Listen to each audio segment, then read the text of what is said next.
읽어볼게. 표준국어대 사전은 창의성을 새로운 것을 생각해내는 특성으로 단순하게 정의하고 있지만 창의성은 여러가지 인지정서, 의지적 요소가 결합된 특성이다. 자, 그러면 우리는 뭘 알 수 있어? 지금 여기서 뭐 주제가 뭐야? 창의성이지.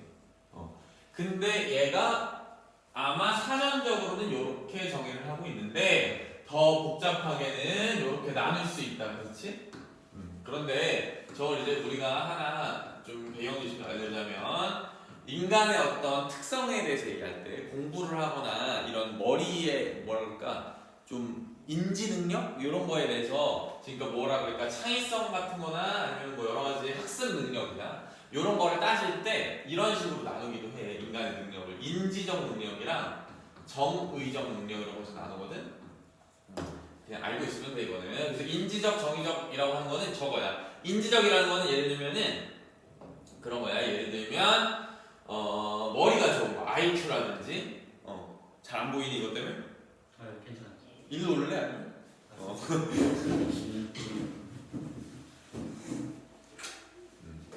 됐지? 그럼 보이니?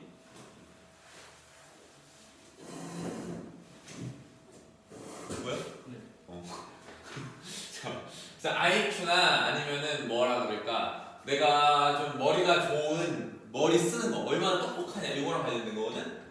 인지적이라는 건. 정의적이라는 거는 여기 나오는 정서, 의지랑 의지를 합친 거라고 보면 되는데 예를 들면 동기나 아니면은 여러 가지 태도. 동기라고 하는 건 이제 모티베이션이라고 하는 거지 영어로. 태도. 무슨 느낌인지 알겠어? 얘는 뭔가 마음과 관련된 거고 얘는 뭔가 뭐랑 관련된 거야? 머리 쓰는 거랑 관련된 거야. 그러니까 창의성이라는 건 뭐냐면 지금 요거 두 개가 다 있어야 되는 거. 근데 여기서 정의적이라는 말을 정서적, 의적 이렇게 나눠가지고 그러니까 이게 지금 내가 얘기를 왜 하는 거냐면은 인지적, 정서적, 의지적이라는 게 가끔 무슨 뜻일까 이렇게 단어 하나하나 좀 봐주면서 읽어야 된다. 그래서 여러 개 결합된 특성이다. 창의성이라고 하는 거는 창조적인 직업군이라고 할 수 있는 과학자, 작곡가, 화가, 소설가, 시인에게 두드러지는 특성이다. 이들은 세상에 없었던 자신만의 고유한 것을 만들어내는데 능하다. 그러니까 여기서 무슨 얘기를 하고 있는 거야? 창의성의 구성 요소가 요런 거 인지적 요소, 정서적 요소, 의지적 요소 요런 게 있는데 얘네들은 특히 어떤 애들 뭔가 새로운 걸 만든 애들한테 두드러지는 특성이다. 이들은 세상에 없었던 자신만의 고유한 것을 만들어내 능하대. 창의성이라는 건 뭐 하는 데 쓰는 능력이라는 거야? 새로운 걸 만드는 데 쓰는 능력이라는 거야. IQ가 매우 높으면 천재라고 하지만 그들이 모두 창의성이 높은 것은 아니며 창의적인 성과를 낸 인물들이 모두 IQ가 탁월하게 높은 것도 아니다. 오히려 학습 부진하가 창의적 성과를 낸 경우도 있다. 그러니까 지금 이건 무슨 얘기하냐면 창의성이라고 하는 거는 단순히 머리가 좋은 거랑은 다른 얘기다라는 얘기지. 그래서 오히려 보면 아인슈타인이라는 엄청 똑똑한 사람이 있는데 아인슈타인 다 알고 다녔지? 근데 얘는 오히려 인기랑 산수의 학습 장애가 있고 다윈, 진화론을 만든 다윈은 언어 습득이랑 읽기의 장애가 있었대. 이렇게 학습의 장애가 있는 사람들도 어디에는 머리가 좋아? 창의성은 있을 수 있다는 거야. 그치? 그 얘기를 하고 있는 거야. 또한 어떤 영역에서 뛰어난 능력을 가진 사람이 모두 창의적인 것도 아니다. 그러면 창의성을 구성하는 여러 요소 중에서 유창성과 의지력이 어떻게 돼서 발현되는지 검토해보자. 자, 그럼 봐봐. 여기 앞에는 그냥 창의성이 어떤 건지 대강 설명해 주는 거야. 그 다음에 너네가 글을 읽을 때 항상 중요한 부분이 뭐냐면은 1문단의 마지막 부분이거든. 그 이유가 왜 그러냐면 1문단은 기본적으로 우리가 글을 만약에 서론, 본론, 결론으로 쓴다 그러면 서론에 해당하는 부분이야. 서론. 그치? 근데 서론은 무슨 얘기를 하는 게 서론이냐면 나는 이런 주제에 대해서 얘기를 할 거야. 첫 번째 그게 있어야 돼.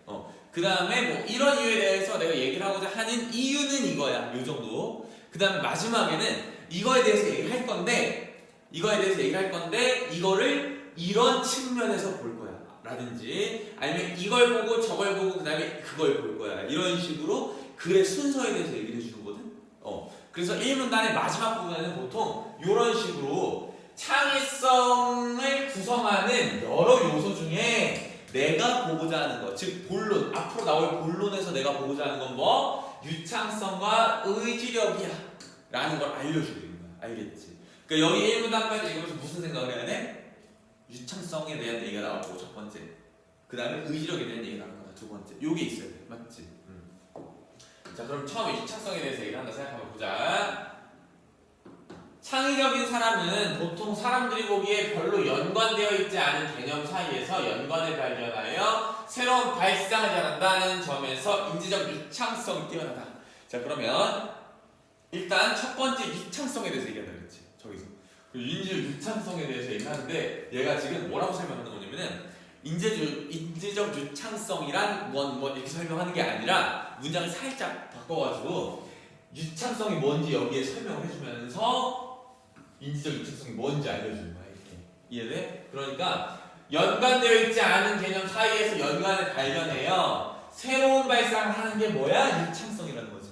느낌이 오지? 뭔가 우리가 유창하다라고 하면 자연스럽게 잘한다는 거지. 그러니까 인지적 유창성이라는 말 그게 그리고 창의성에 대해서 얘기할 때는 뭐가 되는 거야? 새로운 거를 연관시켜서 뭔가 발견해내는 거. 그런 게 인지적 유창성이라는 거지. 자 여기에 유창성에 대한 개념. 뭘 잘하는 게 유창성을 잘하는 건가? 뭘 잘하는 게 유창성이 높은 건가? 이걸 일단 알 수가 있겠지. 몰입이 필요하다고 하는 사람들에게 이러한 능력은 극도의 긴장 상태에서 사고할 때보다 긴장을 풀고 쉬고 있을 때 잘 나타난다. 이렇게 얘기하네. 그러니까 지금 우리는 다시 처음부터 가보면 창의성에 대해서 얘기할 건데 창의성에는 뭐랑 뭐가 있어? 유창성이라는 개념이 있고 지금 우리가 설명할 것 중에 그 다음에 뭐였지? 의지력이라는 게 있는데 일단은 요거에 대해서 볼 거야. 근데 요거는 어떨 때 잘 나타나는데 긴장이 어떨 때? 줄어들어 있을 때 잘 나타난다. 이 얘기를 지금 하는 거야. 가령 뉴턴은 패스트 흑사병으로 학교를 떠나 고향에서 쉬는 동안 미적분에 대한 아이디어를 떠올렸다. 그러니까 이건 무슨 얘기야? 자기가 긴장이 좀 안 되어 있을 때 이런 미적분에 대한 아이디어를 떠올렸다. 긴장 상태에서는 되뇌 피질에서 일어나는 각성이 높아지면서 연상의 폭이 좁아지고 이에 따라 유창성이 떨어진다. 자 그러면은 긴장 상태에서는 어떤 게 일어나서 유창성이 떨어지는지 얘기해 주는 거지. 긴장 상태에서는 되뇌 피질에서 일어나는 각성이 높아지면서 연상의 폭이 좁아지고 유창성이 떨어진다. 이렇게 얘기를 하네.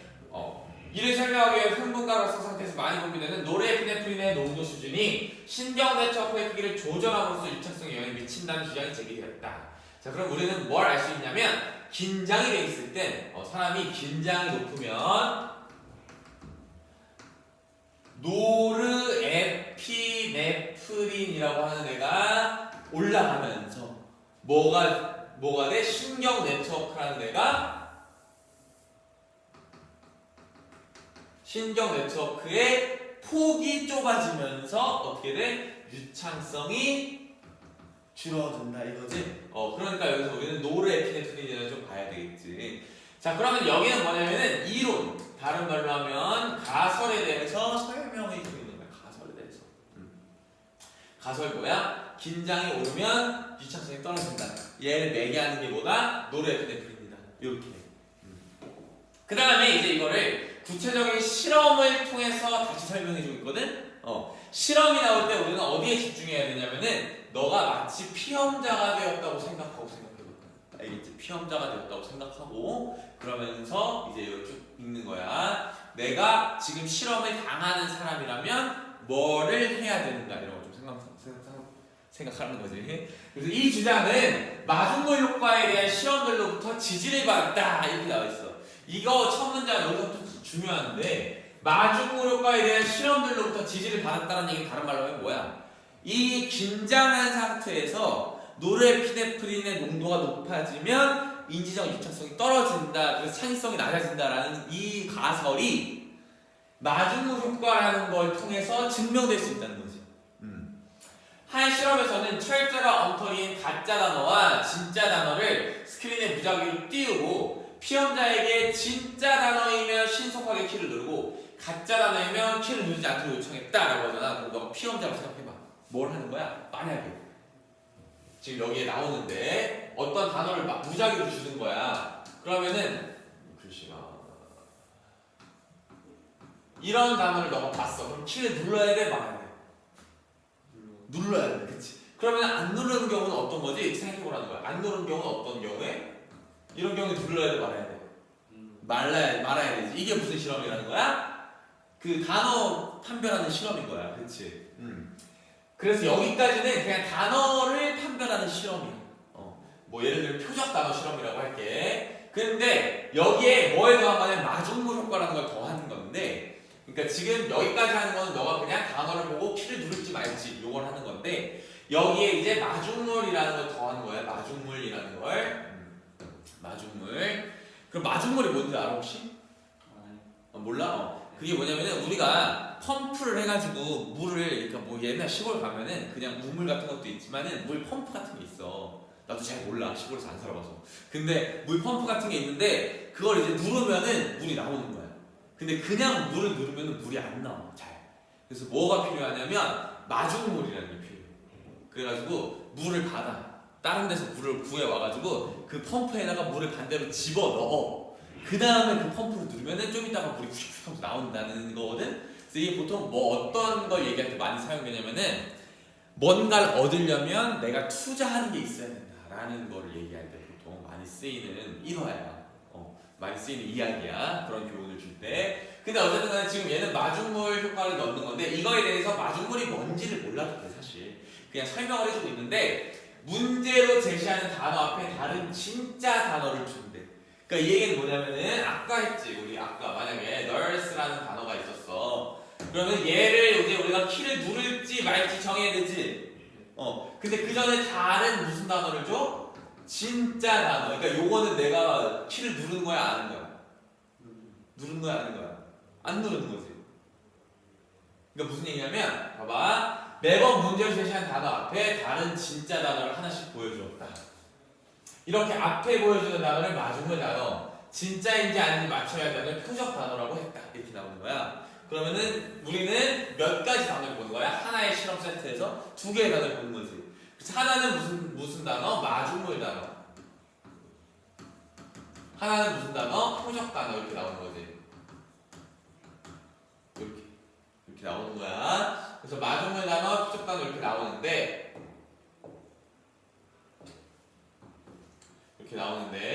얘 같은 경우에는 진짜인지 아닌지를 딱히 맞추는 건 아니야. 그냥 요 전에 보여주는 단어야. 그래서 만약에 표적 단어로 요게 나와. 그 다음에 여기다 그냥 어떤 단어를 보여준 다음에 얘를 판별하게 만든대. 그럼 왜 그런 짓을 하는지 한번 보자. 마중물 단어가 뒤에 나오는 진짜 단어와 의미적 연관이 긴밀할수록 피험자들의 반응 시간이 더 짧아져서 연상이 더 신속하게 일어난다. 그러니까 얘랑 의미적으로 연관이 있으면 얘를 판별하는 데 도움을 줘, 안 줘? 줘.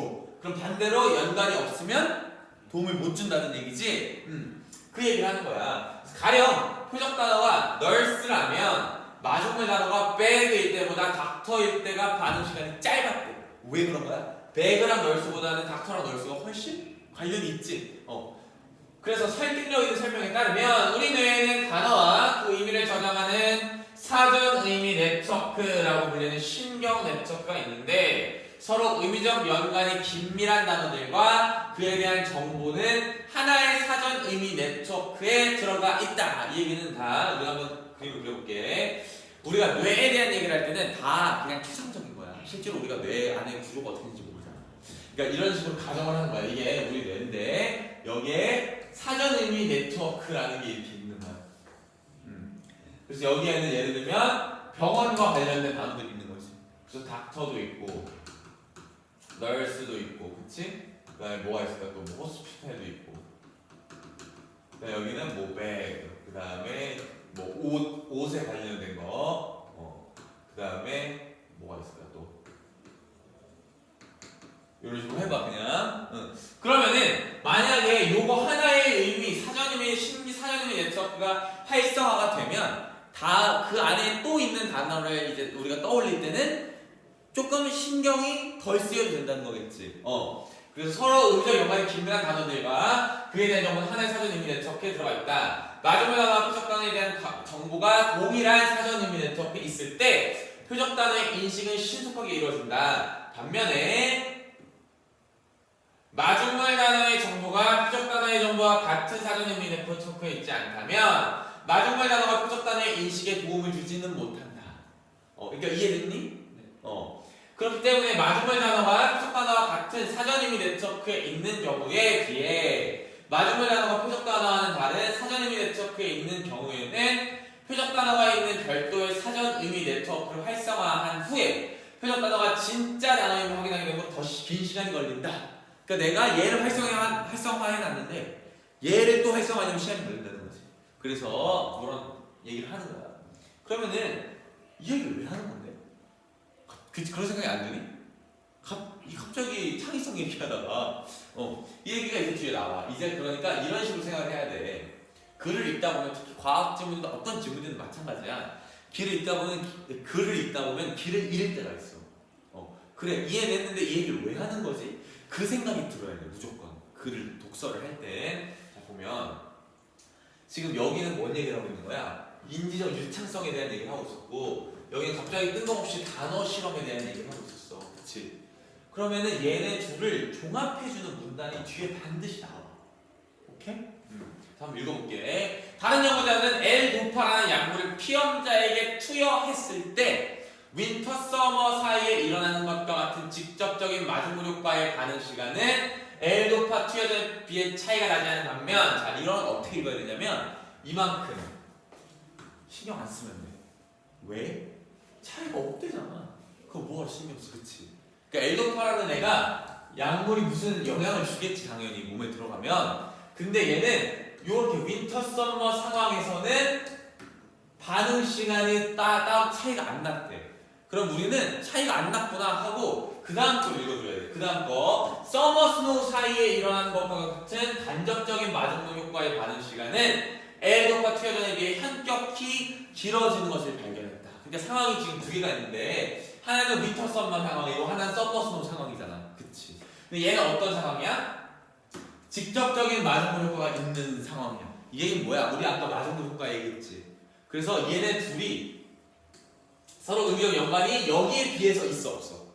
있지. 그러니까 이거는 L도파를 투여하든 말든 상관이 없다는 거야. 근데 요렇게 서로 관련이 없는 애들 있지. 얘네들은 L도파 투여하니까 L도파 투여하고 나서 훨씬 더 반응 시간이 어떻게 됐다고? 길어졌다는 거지. 그러면 우리는 우리가 어떤 사전 의미 네트워크를 활성화시킨 다음에 다른 거를 떠올릴 때 L도파라는 애가 이걸 방해하는구나 하는 걸 알 수 있겠지. 그럼 얘가 어떻게 되는 거야? 인지적 유창성이랑 좀 관련이 있어 보이잖아. 왜? 유창성이 뭔데? 서로 관련이 없는 것들을 연결하는 능력이지. 근데 L도파가 그걸 방해한다는 거야. 그치?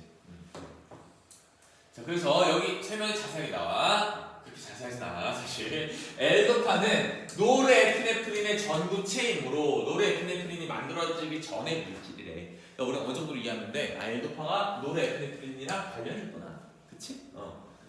이 약물의 투여는 피험자들의 노르에피네프린 수준을 올려 활용할 수 있는 사전의미 네트워크를 좁혀 유창성을 떨어뜨리는 효과가 있다. 됐지? 반면에 신경 네트워크에 대한 노르에피네프린의 영향력을 줄이는 약물인 프로프라놀로는 활용할 수 있는 사전의미 네트워크를 확장하는 데 도움이 되고. 자, 그러면 봐봐. 노르에피네프린의 영향력을 줄이는 애야. 누구? 프로프라놀로는. 그래서 이 약물을 처음 연사 테스트에 확인된 유창성이 향상된다라고 하니까 지금 이 글은 뭐냐면 여기까지. 우리의 창의성이라는 거는 뭐에 영향을 받아? 인지적 유창성에 영향을 받지. 인지적 유창성은 근데 뭐에 영향을 받아? 약물에 영향을 받는다는 거지. 호르몬이나. 그치? 그것 중에 하나가 노르에피네프린, 그 다음에 L도파. 얘네들은 부정적인 영향. 그걸 뭘로 설명한 거야? 마중물 실험으로 설명한 거야. 그렇게 구조가 되는 거지. 그 다음에 노르에피네프린이랑 L도파랑 반대되는 애 누구야? 프로프라놀론. 이렇게 해가지고 설명을 하는 거야. 그러니까 왜 이런 설명이 나오는지 이제 이해가 됐지. 그러나 이렇게 큰 틀을 잡으면서 가야 돼. 글을 읽을 때. 자, 그럼 여기까지 얘기했으면 뭐가 나와야 돼 이제? 아까 유창성이라고 하나 기억이 안 나지? 의지력. 의지력이 나와야 돼. 그치? 창의적인 사람들의 창의적인 성과를 내기 위해서는 유창성 외에도 외부적 보상 없이 미래의 성취에 대한 동기 유발에 의해 지속적으로 과제를 수행하는 의지력이 요구된다. 이렇게 얘기하네. 그러니까 이게 뭐냐면은 내가 인지적으로 새로운 거를 막 연관시킬 수 있는 능력 말고도 뭐가 필요해? 창의적으로 뭔가를 하겠어라는 의지가 필요하다는 거지. 그럼 얘도 뭐에 대해서 설명해서 그럼 의지력을 가지고 뇌를 가지고 설명하지 않을까? 뇌에서 의지력의 핵심 부위는 전두엽이다. 전두엽이 망가지면 흔히 의지 방해증이 나타난다. 전두엽이 뭐 하면 망가지는 줄 알아? TV 많이 보고 게임하면 망가져. 그래서 게임하면 다른 거 별로 안 하고 싶어지지 않니? 약간. 그런 것도 약간 영향이 있나 봐, 내 생각에. 몸에서 영양소나 물이 결핍되면 그것을 찾아 먹으려는 생리적 욕구가 시상하부에서 촉발되고 대뇌변연계에서 매게 되는데, 자, 봐봐. 이 과학 질문 같은 게 짜증나는 이유는 뭐냐면, 너가 이과에도 짜증난다고 느끼는 부분이 아마 있을 거야. 과학 질문이 뭐냐면 갑자기 뜬금없이 과학 설명을 해. 그러니까 분명히 전두엽이랑 상관이 있는 얘기를 하고 있었잖아. 갑자기 뭐라 그랬는데, 몸에서 영양소나 물이 결핍되면 생리적 욕구가 시상하부에서 촉발되고 대뇌변연계에서 매게 되는 거. 그러니까 갑자기 짜증나 안 짜증나. 갑자기 뭔 소리야? 이런 얘기 들리지. 그러니까 이럴 때 어떻게 해야 돼? 그냥 따라가야 돼 일단. 무슨 생각하면서 이 얘기를 왜 하는지 일단 드러나보자 이렇게 생각하면서, 그러면서 조금 정리할 수 있으면 좋겠지. 어떻게 정리하면 돼? 시상하부에서 뭐가 나와? 생리적 욕구가 나오지. 그래서 대뇌 변연계로 간다. 대변 좀 그런데. 어쨌든 대뇌 변연계로 간다. 시상하부처럼 동기 유발의 핵심적인 부위는 전두엽과 신경으로 연결되어 있다. 잘 느껴봐봐 글을. 시상하부는 뭐랑 연결되어 있어? 동기 유발이랑 연관이 있어. 왜? 동기 유발이 없네. 뭔가를 하려고 하는 게 동기 유발이지. 시상하부는 동기 중에서도 어떤 동기? 생리적 욕구를 해결하려는 동기. 그러니까 이게 동기랑 관련 있는 거는 뭐랑 연결되어 있어? 전두엽이랑 연결되어 있다는 거야. 그래서 시상하부처럼 동기 유발의 핵심적인 부위는 전두엽과 신경으로 연결되어 있다. 또한 다양한 욕구를 어떻게 충족시킬지에 대한 지식은 측두엽과 두정엽의 다중양상 감각 연상 구역에 저장되어 있는데, 이것도 전두엽과 신경으로 연결되어 있다. 자, 그러니까 한번 정리를 해보면, 시상하부에서 생리적 욕구가 나온대. 생리적 욕구가 나와가지고 이제 어디로 가? 대뇌 변연계라는 거랑 매개가 돼서 얘네가 다 뭐랑 연결돼 있어? 전두엽이랑 연결돼 있지. 근데 전두엽에 연결돼 있는 게 여기만 연결돼 있는 게 아니라 측두엽이랑 두정엽에도 연결돼 있대. 얘네들은 뭐 하는 거야? 어떤 거랑 관련이 있어? 그 글에 보면 뭐라고 써있냐면, 욕구를 해결하는 전략. 요걸 알고 있는 애들이. 그러니까 전두엽은 우리가 밑에 글을 읽어보면 알겠지만 어떤 걸 하는 애야? 생리적 욕구든 아니면은 꼭 생리적 욕구가 아니라 좀 복잡한 욕구든 어떤 전략이나 이런 거, 내가 욕구를 해결하는 일들을 다 총괄하는 애가 뭐야? 전두엽인 거지. 이해돼? 그래서 한번 읽어볼게. 여기까지 읽었고, 이것도 전두엽과 신경으로 연결되어 있다. 어디가 전두엽이랑 신경으로 연결되어 있어? 우리의 욕구를 어떻게 충족시킬지에 대한 지식을 가지고 있는 축두엽과 두정엽의 다중양상 감각 연상 구역이라는 곳과 전두엽이 연결되어 있대. 자, 그래서 온갖 욕구에 관련된 신체 내부의 정보는 전두엽에서 욕구를 어떻게 충족시킬지에 대한 지식과 융합된다. 그러니까 봐봐, 이 뇌에 여러 개가 있겠지. 그러면 이 욕구 저 욕구 저 욕구 막 다 관장하는 부분이 다를 거 아니야. 그런데 얘네들이 다 어디로 모여? 전두엽으로 모인다는 거야. 그래서 전두엽한테 나 지금 물 먹고 싶어, 나 지금 화장실 가고 싶어, 아니면 나 지금 자고 싶어, 이런 욕구들이 막 와. 그다음 조금 더 고차원적인 욕구. 예를 들면 어떤 욕구가 있을까? 나 지금 뭐 예를 들면은 예를 들면 시험에서 뭐 1등급을 맞아야 돼. 이런 욕구도 있겠지. 그런 거를 다 종합해가지고 정리하는 애가 누구라는 거야? 전두엽이라는 거야. 그치.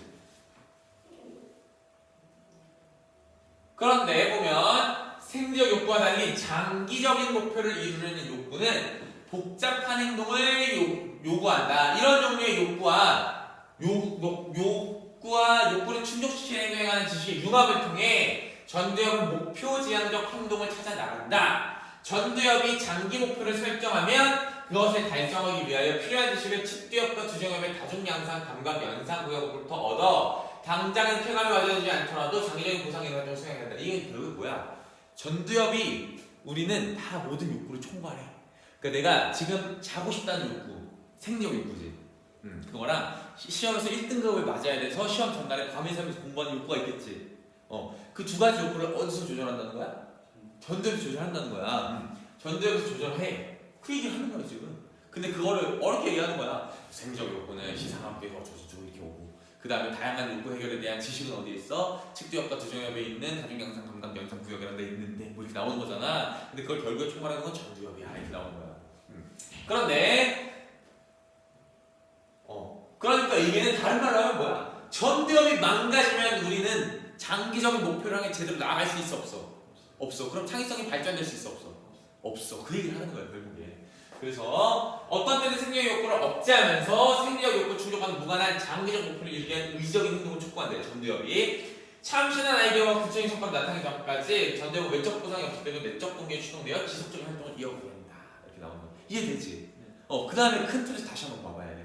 이렇게 그냥 쭉 이러면은 이렇게 나오고 말아. 이런 거들은 이렇게 쭉 설명해 주거든. 이 그래서 하고 싶은 얘기가 뭐지? 정리를 해봐야 돼. 뭘 하고 싶은 거야? 무슨 얘기? 창의성이라는 게 창의성에 대해서 얘기하고 싶어. 창의성에서 내가 지금 얘기하려고 하는 건 뭐야? 유창성이랑 의지력이야. 근데 이거를 단순히 창의성에서 유창성은 이거고요, 의지력은 이거예요 이렇게 설명하려는 거야? 아니야. 뭐랑 연결되어서? 뇌랑 연결되어서. 그 힌트가 어디 있냐면은 여기에 어떻게 뇌에서 발현되는지 이렇게 써있지. 그러니까 사실 이 글에서 하고 싶은 얘기가 어디에 있어? 이 문장에 있어. 듣지. 그러니까 마지막에 설명만 해주는 거 같잖아. 전두엽이 어쩌고저쩌고 이렇게 얘기만 하는 거 같은데 이 글에서 정말 얘기하고 싶은 건 뭐야? 전두엽이 잘 기능을 해야 사람의 창의성이 발현될 수 있다는 거야. 그래서 이해되니? 그렇게 이해하면 되겠다. 그 다음에 어차피 너 이거는 뭐 내가 일단 하긴 했는데 주제통합 4는 시험법이 일단 아니잖아, 그치? 네. 주제통합은. 그러니까 인문, 사회 일단 4부터 보고, 그 다음에 시간이 남으면은 주제통합 3으로 보자, 알겠지? 인문예술 4, 68페이지인가? 67페이지인가? 외웠어. 네 번째 수업에서 67페이지. 물 좀 가져올게.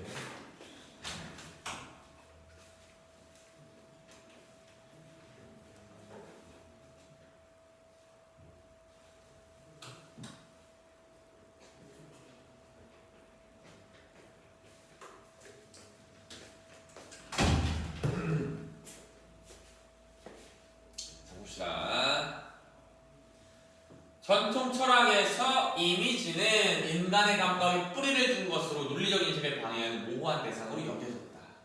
베르그송은 우리의 인식이 관념론과 실제론의 틀에 사로잡혀 있음을 지적하고 뒤로 넘어서기 위해 존재에 나타난 실험이 냐면 이미지 제시. 상당히 어려운 문장이야. 상당히 어려운 문장. 이거 읽어봤어?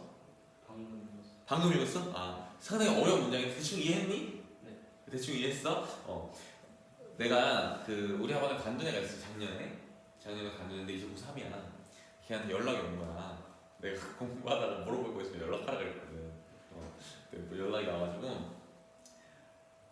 뭐 여쭤보고 싶은 게 있습니다. 이렇게 연락이 온 거야. 그래서 물어봐 그랬는데 물어보는 게 뭐 어떤 지식이나 아니면은 제가 이 작품에 뭐 이게 전혀 이해가 안 되라든지 이런 거일 줄 알았어 나는. 왜냐면은 고3 때 학원에 관뒀다는 건 자기 나름대로 이제 국어 공부는 어떻게 하겠다는 게 있다는 거잖아. 아니야? 그렇잖아. 그게 있으니까 국어학원을 관둔 거 아니야? 근데 질문이 뭐냐면 수능이랑 내신에서 비문학이랑 문학을 어떻게 공부해야 되는지 모르겠어. 그럴 거면 학원을 왜 관두는 거야? 이제 그 생각을 했지. 그러면서 이제 전화를 해서 얘기를 해줬어. 이렇게 공부를 해라. 얘기를 간단하게 이제 해줬지. 근데 애들이 착각하는 것 중에 하나가 뭐냐면 일단 그래서 내가 뭐라고 했냐면은 독서 같은 경우에는 너가 수능 특강 독서를 완벽하게 이해하려고 해야 된다. 그러니까 시간을 신경 쓰지 말고 그냥 문장 하나, 단어 하나를 다 이해해라. 그렇게 해야지 글을 이해하는 법을 계속 치게 되거든. 속도랑 상관없이. 그러니까 애초에 수능 독서에서 평가하고자 하는 게 글을 이해하는 능력이야. 물론 배경 지식도 있지만. 근데 배경 지식은 이거를 완벽하게 이해하면 저절로 갖춰지는 거고. 그냥 글을 이해하는 능력이 중요하니까 일단 속도나 시간이나 너가 뭐 시험법을 신경 쓰지 말고 글 하나라도 완벽하게 이해하려고 해봐라. 그랬더니 이해를 어디까지 해야 되냐고 또 물어보더라고. 그래서 그거에 대해서 얘기를 좀 해주려고 하는데 애들이 참 공부에 대해서 생각을 좀 잘못하고 있는 것 같은 게 어떤 정해진 공부 방법이 좀 있다고 생각하는 것 같아. 근데 그런 건 없어. 정해진 공부 방법 같은 건 없어. 물론 학원 선생님이나 유튜브에서 이렇게 하세요 저렇게 하세요 이 책이 좋아요 저 책이 좋아요 있어. 근데 그걸 한다고 해서 성적이 오르는 건 절대 아니야. 무슨 얘기냐면 공부는 어떻게 하는 게 중요하긴 한데 내가 봤을 때 어떻게 하는 게 중요한지 한 30%밖에 안 되는 것 같아. 공부는 일단 하는 게 중요해. 하는 게. 그래서 내가 지금 고3이니까 너가 뭐 고1일 때 어땠는지 모르겠어. 근데 고등학교 1학년 애들한테 난 그렇게 얘기해주고 싶어. 고1, 2 때는 공부 방법 신경 쓰지 말고 일단 앉아서 책 펴고 이렇게 보는 게 일단 중요하거든. 공부를 하는 게. 그게 쌓이면은 고3 때쯤 되면은 내 공부 방식이 잡혀. 그럼 고3 때 공부를 어떻게 해야 되지, 어떻게 해야 되지? 이런 고민을 좀 안 하게 된단 말이야. 그러니까 내가 하고 싶은 얘기는 너도 시험 범위가 많고 굉장히 머리가 아플 거야, 그렇지? 국어만 공부하겠어? 아니잖아. 다른 과목도 할 게 많잖아. 근데 국어가 시험 범위가 미쳤잖아, 그렇지? 근데 내가 봤을 때는 첫 번째로 대충 흔든 게 중요한 게 아니라 이게 시험 범위야. 만약에 시험 범위지, 만약에 아니면 시험 범위잖아. 그러면은 한 지문이라도 제대로 이해를 하는 게 중요해. 앞으로 할 게 이만큼 남았는데 이런 거 고민하지 말고 그냥 이 글을 읽어보고 문제 풀어봐. 근데 문제를 풀 때 맞추는 게 중요한 게 아니라 맞히는 게 중요한 게 아니라 모든 선지가 이해가 돼야 돼. 얘는 이래서 틀렸구나. 이 말은 여기가 틀렸는데 이거에 대한 근거가 저 보기나 아니면 지문의 저 부분에 있구나. 이거를 지문을 하나라도 해놓고 그 다음 지문을 빠르게 하려고 해야지 사람이 능률이 오르고 공부가 되지. 처음부터 마음이 조급해가지고 막 이러면 안 돼. 솔직히 무슨 얘기인지 알겠지. 네. 그러니까 조급해하지 않는 게 중요해. 그 다음에 또 하나 뭐냐면은 빨리 이거 공부하고 게임 한 판 해야 되는데 그런 순간 그냥 망하는 거야. 그냥 알겠지. 왜냐면은 뒤에 뭔가 놀고 싶다는 생각이 있으면 집중이 안 되거든. 그럴 거면 차라리 1시간 게임을 하고 해. 그럼 자기감이 들어서 너 공부에 집중해 이거든. 그래서 아무튼 간에 그렇다. 웬만하면 안 하는 게 좋아. 근데 게임 같은 거 한번 하면 이제 뇌가 망가지니까 우리 앞선 것처럼 전두엽이 망가져서 다른 거 하고 싶지가 않아. 자, 아무튼 간에 만약에 이 문장을 완전하게 이해하려고 하면 뭐까지 봐야 되냐면 전통적으로서 이미지, 요건 그냥 여기서 주된 어떤 개념이니까 그냥 개념 A 정도 이해하면 될 것 같아. 이미지라는 거. 그래서 이미지는 인간의 감각에 뿌리를 둔 것으로 논리적인 식 방해는 뭐가 대상으로 여겨진다. 이게 누구의 입장이야? 전통 철학의 입장이야. 그치? 전통 철학에서 이미지는 좋은 거야, 나쁜 거야? 나쁜 거야. 그치? 왜? 논리적으로 인식을 못하게 하는 모호한 대상이니까. 근데 이거를 이제 여기까지 읽었어. 그 다음에 보면 베르그송은 우리의 인식이 관념도가 실존의 틀에 소속해 있음을 지적하고. 여기가 이해가 어려워. 왜냐면 여기를 이해하려면은 관념론이랑 실제론이 뭔지를 알아야 되거든. 근데 애들이 난 솔직히 1등급 정도 되는 애들이나 이걸 찾아볼 거라 생각해. 네이버에 관념론 실제론 찾아볼 거라고 생각해. 근데 궁금해야 돼. 기본적으로 독서는. 베르그송이 인식이 관념론과 실제론의 틀에 사로잡혀 있다고 지적했는데 그게 무슨 뜻이지? 이걸 알려면 일단 뭐부터 알아야 돼? 관념론이랑 실제론이 뭔지를 알아야 될 거 아니야. 맞지? 찾아보면 어떻게 나오냐면은 관념론과 실제론은 철학에서 다루는 이론 중에 인식론에 해당하는 건데 내가 굉장히 뭐라 그럴까? 간단하게 설명하는 거야. 그러니까 뭐라 그래? 철학 선생님이 아니라 국어 선생님이니까 인식론에 해당하는데 인식론이라는 건 뭐냐면은 인식이 뭐야? 뭔가를 아는 걸 인식한다는 거지 우리가. 그러면은 철학에서 인식론이라고 하는 거는 우리가 뭔가가 있다고 지각하거나 예를 들면 이게 애플워치라는 거를 우리가 안다거나, 그치? 얘는 전자칠판 펜이라는 걸 안다거나 이런 거 자체가 어떤 과정을 통해서 이루어지고 그렇게 우리가 뭔가를 지각하고 인식했다고 했을 때 관념이 중요하냐 실제가 중요하냐에 따라서 이렇게 대립하는 거야. 자, 그러면 관념론은 뭐냐면 일단 인식에 대해서 생각해봐야 돼. 인식은 뭐냐면 주체가 있고 뭐가 있어? 대상이 있는 거야. 맞아? 주체가 대상을 보는 거지? 그럼 봐봐. 주체가 중요하다. 이게 관념론. 대상이 중요하다. 이게 실제로는. 왜? 관념이라는 게 무슨 뜻이야? 머릿속에서 떠다니는 어떤 추상적인 느낌. 그게 관념이잖아. 그러니까 우리가 인식을 할 때 실제로 존재하는 이 대상이 중요한 게 아니라 우리 머릿속에 있는 무언가가 중요하다. 이게 뭐야? 관념론이야. 오케이? 반대로 실제로는 뭐야? 우리 머릿속에서 만들어내는 거는 우리만의 주관적인 인식이니까 거기에 집중하면 정말 참된 인식을 할 수가 없어. 그렇기 때문에 우리는 실제에 집중해야 돼. 실제는 두 가지가 있지. 실어이가 있고, 그치? 실제 이게 있어. 이 두 가지의 차이점을 알아? 실제는 이걸 설명하기 더 빠를 것 같아. 실제는 뭐냐면은 실제로 뭐 하는 거? 존재하는 걸 실제라고 그래. 오케이? 그러니까 실제로 존재하는 대상, 객관적인 대상에 집중해야 된다는 거야. 실제로는. 알겠어? 그럼 여기까지 이해했어, 그치? 그러면 한번 이 문장을 이해해봐. 베르그송이 우리의 인식이 관념론과 실제론의 틀에 사로잡혀 있음을 지적했대. 그 얘기 무슨 얘기야? 왜 관념론 아니면 실제론밖에 생각 못하냐는 얘기 아니야? 그치? 그러니까 요 이분법적인 걸 벗어나서 두 가지를 다 생각할 수 있어야 된다는 얘기를 하고 싶은 거 아닐까? 그 얘기야. 두 이론을 넘어서기 위해 존재를 나타내 새로운 개념으로 존재라는 말. 존재라는 말 어디에 해당하는가? 여기에 해당하는 거야. 그치? 얘를 우리가 나타내는 거에 새로운 개념으로 이미지를 제시했다. 이렇게 얘기하는 거야. 그러니까 여기서는 여러 가지 속성 대비가 일어나. 일단 첫 번째 속성 대비 내가 얘기했던 거는 관념론과 실제론의 속성 대비야. 그래서 관념론은 이렇고 실제론은 이래. 근데 이건 너네한테 뭘로 요구하고 있어? 배경식으로 요구하고 있는 거야. 야, 고3이면 관념론, 실제론은 알겠지. 대충. 이렇게 생각하는 거야. 그래서 관념론과 실제론이라는 걸 일단 했어. 근데 베르그송은 우리의 인식 여기랑 여기에 사로잡혀 있어서 요거를 넘어설 걸로 이미지를 제시했대. 그럼 이미지라는 개념은 베르그송의 입장에서는 좋은 거야, 나쁜 거야? 좋은 거야. 그럼 뭐랑 속성 대비가 일어나? 전통적이야. 그치? 이렇게 속성 대비가 일어나는 거야. 전통적으로선 이미지는 안 좋은 거야. 모호하게 만드는 거야. 베르그송은 이미지라는 게 뭐라고? 우리가 관념론과 실제론의 틀에 사로잡혀 있는 인식을 넘어설 수 있게 하는 어떤 개념이라는 거지. 그래서 베르그송은 세상에 존재하는 모든 물질이 각기 무한한 이미지들의 총합으로 이루어져 있다고 보았대. 세상에 존재하는 모든 물질이 무한한 이미지들의 총합이다. 그러니까 어떤 물질이 있으면 그 물질은 어떤 무한한 이미지들이 있다는 거야. 한번 여기 읽어보면서 이해해볼게. 일반적으로 인간의 지각은 외부의 사물에 대한 감각기관의 작용으로 간주된다. 그러나 베르그송은 인간의 지각을 이와는 다른 활동으로 파악했다. 자, 봐봐. 일반적으로 인간의 지각, 이런 거는 이제 보통 내신에 뭐라고 나와? 통념 아니면 보편적 인식, 일반적 인식 이런 식으로 나오지. 일반적으로라고 얘기하니까 맞니?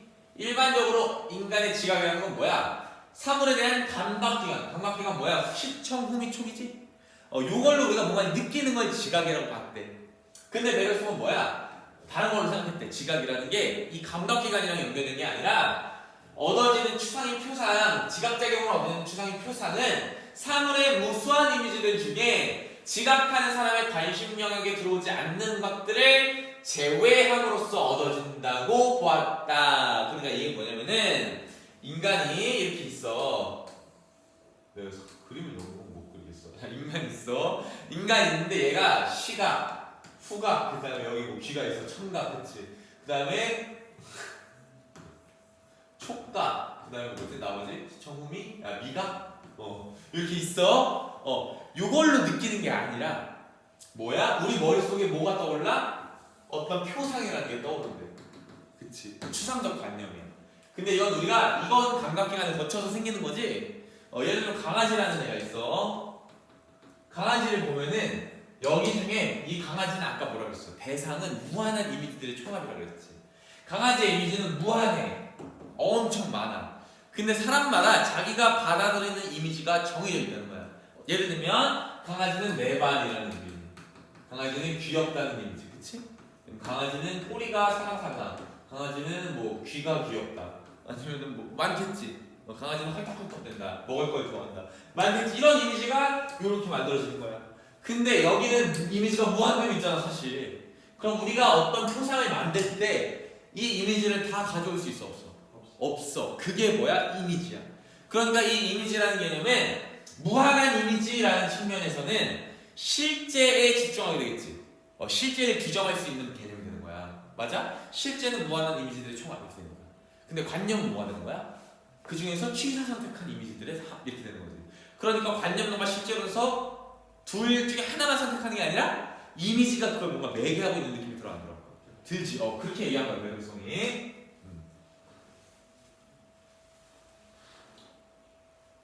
예를 들어 어른은 투명함, 차가움, 단단함 등 다양한 이미지로 이루어진 물질로 우리는 이러한 다양한 이미지를 조합해 내가 설명할 똑같아. 근데 어른으로 하고 있는 거야. 강아지가 아니라. 이렇게 넘어가면 될 것 같아. 그래서 우리가 인식할 수 있는 이 표상은 뭐야? 무한한 이미지에서 우리에게 지각되지 못한 이미지를 제발 나머지 이미지들이 표현하는 것이다. 자, 그는 인간의 감각기관을 통해 세상의 무한한 이미지를 모두 지각할 수는 없기 때문에 인간이 지각으로 얻은 표상이란 지극히 제한적이라고 생각했다. 베르그송은 우리가 인식한 운동 역시 지각작용으로 실제 운동 중 일부의 이미지만 인식하여 재구성 결과에 불과한 것이라고 보고 이러한 점을 전형적으로 보여주는 것이 영화다. 자, 그 얘기는 뭐야? 우리가 이미지뿐만 아니라 어떤 움직이는 뭔가를 볼 때도 이렇게 생각한다는 거지. 이거를 전형적으로 보여주는 게 영화다. 그럼 영화라는 거는 우리의 인간들이 취사 선택하는 이미지를 벗어날 수 있어 없어? 있어? 없어. 베르그송 입장에서. 다시 읽어볼까? 그는 인간이 감각기관을 통해 세상의 무한한 의미를 모색할 수 없기 때문에 인간의 지각으로 얻은 표상이란 지극히 제한적이다. 베르그송은 우리가 인식한 운동 역시 지각작용으로 실제 운동 중 일부의 이미지만 인식하여 재구성한 결과에 불과한 것이다. 그러니까 우리가 지각한 것 중에 일부의 이미지만 인식하여 재구성한 것뿐이다. 그러니까 우리의 인식을 벗어날 수가 없다는 거야. 영화가. 베르그송의 입장은. 됐어? 이러한 점을 전형적으로 보여주는 것이 영화다. 그는 영화가 그 자체로는 움직이지 않는 단편적 이미지들을 연속적인 것처럼 보이도록 환영이다. 그러니까 우리가 뭔가 영화를 보면서 우리의 인식을 뛰어넘는 거라고 생각하지만 그렇지 않고 그냥 환영일 뿐이라는 거야. 실제 운동을 단속적은 이어졌다가 떨어졌다 끊어졌다 하는 그런 형식으로 재현하는 거짓 운동의 전형이다. 이렇게 이해하고 있어. 자, 그러면은 여기가 정확하게 이해가 안 돼도 밑에 읽으면 이제 이해가 되는데 어쨌든 간에 베르그송은 뭐라고 생각했냐면은 카메라도 우리랑 똑같다는 거야. 카메라도 우리 인간의 눈이랑 똑같아.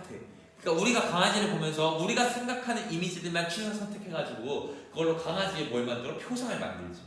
그러면은 카메라가 강아지를 찍어도 그 다음에 우리가 그 카메라가 찍은 강아지를 봐도 똑같이 느낀다는 거지. 그 이상을 보여줄 수 없다는 거야. 이해돼? 여기 베르그송의 주장이야. 제가 갑자기 뜬금없는 의미 하나 나와. 뜬금없다기보다는 처음 보는 이름 딱 나와. 그치? 들레지는 이러면서 들레지는 베르그송의 이미지와 지각작용에 대한 생각을 바탕으로 이미지의 개념을 운동 개념과 관련지어서 인식론적으로 확장하고 자, 그러니까 얘는 이미지의 개념을 이 영화라고 하는 꼭 영화가 아니더라도 움직이는 뭔가 그치?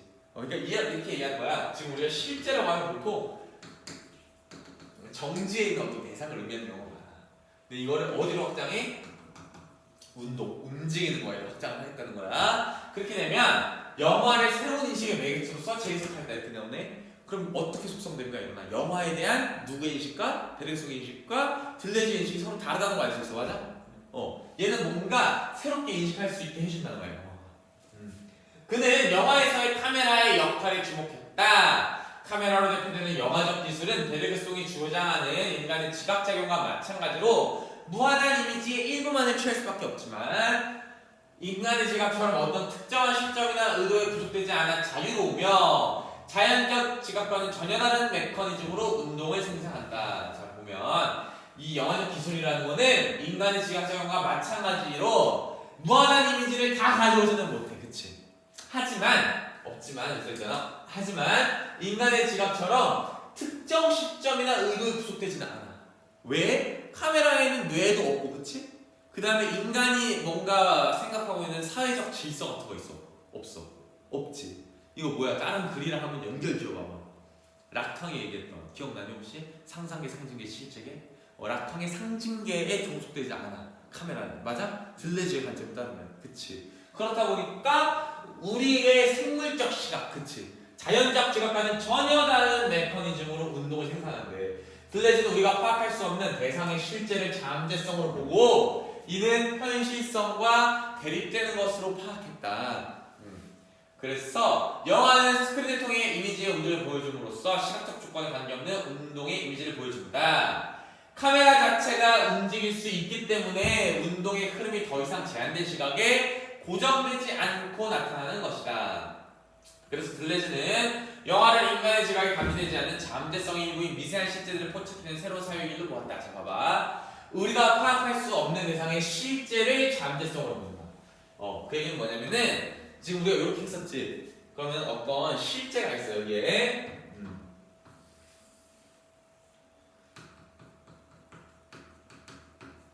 실제가 있어. 실제가 있는데 여기에 우리는 일부만 가져와서 뭘 만들어? 일부의 이미지만. 실제는 무한한 이미지들의 총합이지. 여기서 일부만 가지고 와서 뭘 만들어? 우리 머릿속에서 표상을 만들지. 근데 뭐가 잠재돼 있어? 그러면 요게 잠재돼 있는 부분 아니야? 맞지? 여기에서 플러스 알파로 뭔가를 갖다 준다는 거야. 뭐가? 플러스 뭐 알파. 그치? 뭐가? 영화다. 그치? 그럼 영화는 이렇게 봤을 때 요게 실제 현실이잖아. 맞지? 맞아? 현실에 조금 더 가까워져? 안 가까워져? 가까워지지. 그래서 요 부분, 노란색으로 내가 칠해놓은 요 부분이 잠재된 부분. 그 다음에 일부와 이 잠재된 부분을 모두 포괄하는 게 뭐? 현실, 실제 이렇게 되는 거야. 요 구조가 이해되지? 네. 그래서 이런 새로운 사회를 보았다. 들레즈가 영화를 통해 기대하는 것은 바로 이러한 부분이다. 카메라는 기계의 눈이기 때문에 현실에 무관심하다. 따라서 카메라를 통한 현실의 지각은 우리 눈으로 세상을 지각하는 것보다 훨씬 더 현실에 가깝다. 물론 그는 우리의 눈과 마찬가지로 어떤 카메라도 현실을 있는 그대로 담아내는 것은 아니라고 보았다. 카메라도 결국 우리의 시각 구조를 모델로 만든 장치에 불과하기 때문이다. 그러니까 이 얘기는 지금 같은 얘기 계속 하고 있거든? 그냥 우리의 눈을 완벽히 벗어날 수는 없지만 그래 조금은 벗어나 이 얘기야. 이걸 계속 왜 똑같이 얘기하는지 모르겠어. 자, 다만 카메라는 인간의 시각 구조와 닮았음에도 개념이나 관습에 얽매이지 않고, 그치? 세상을 새로운 이미지를 보여줄 수 있는 점에서 인간의 시각을 수용할 수 있는 지각의 궁극적 가능성을 내포하고 있다. 카메라는 인간의 눈과 닮았지만 인간의 눈과 달리 기존의 개념이나 관습 혹은 신체적 구속으로부터 자유로울 수 있고, 그치? 예를 들어서 카메라는 이렇게도 찍었다가 저렇게도 찍었다가, 그치? 하늘 위에서도 찍었다가 뭐 우리가 전혀 보지 않는 시각에서도 뭔가 볼 수 있게 하지. 우리는 보통 요 시선에서 보잖아. 근데 카메라는 만약에 요 밑에서 막 이렇게 찍어. 보통 우리가 막 이렇게 보진 않잖아. 뭐 어디를 왔다 갔다 하면서 그런 걸 얘기하는 거야. 이 때문에 인간의 눈을 쉽게 제약할 수 없는 현실의 새로운 이미지. 이게 뭐야? 잠재된 내용이지. 잠재성, 잠재된 이미지. 요걸 드러낼 수 있는 가능성이 있다. 이러한 점에서 들레즈는 카메라의 눈이 인간의 눈보다 더 뛰어날 수 있다고 보았던 것이다. 들레즈는 이미지와 지각적에 대한 배려성이 가장 바탕으로 영화가 인간의 눈이 아닌 카메라라는 기계의 눈에 담긴 지각을 바탕으로 한다는 점을 포착했다.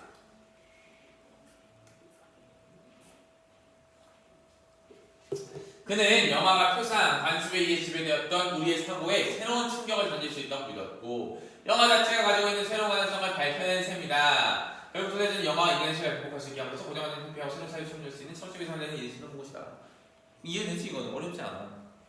자, 그러면은 이런 글이 우리 모의고사하고 이러면서 한번 이런 식으로 많이 했었어. 뭐냐면은 마지막 얘기를 결국에 하고 싶었던 거야. 그치? 그 먼 길을 돌아온 거야. 얘가 하고 싶었던 얘기는 뭐야? 마지막 문단이지. 무슨 얘기야 그게? 들레즈는 영화를 새로운 가능성으로 봤다. 뭐에 대한 새로운 가능성? 철학. 그 다음에 어떤 새로운 사유를 창조할 수 있는, 새로운 사유라는 거는 새로운 인식을 하게 해서 새로운 생각을 사람들을 할 수 있게끔 하는, 그걸 누가 가지고 있어? 뭐가 가지고 있어? 영화가 가지고 있다는 거야. 근데 이 얘기를 그냥 설명하는 게 아니라 뭐랑 비교하면서? 베르그송을 설명하면서. 그치?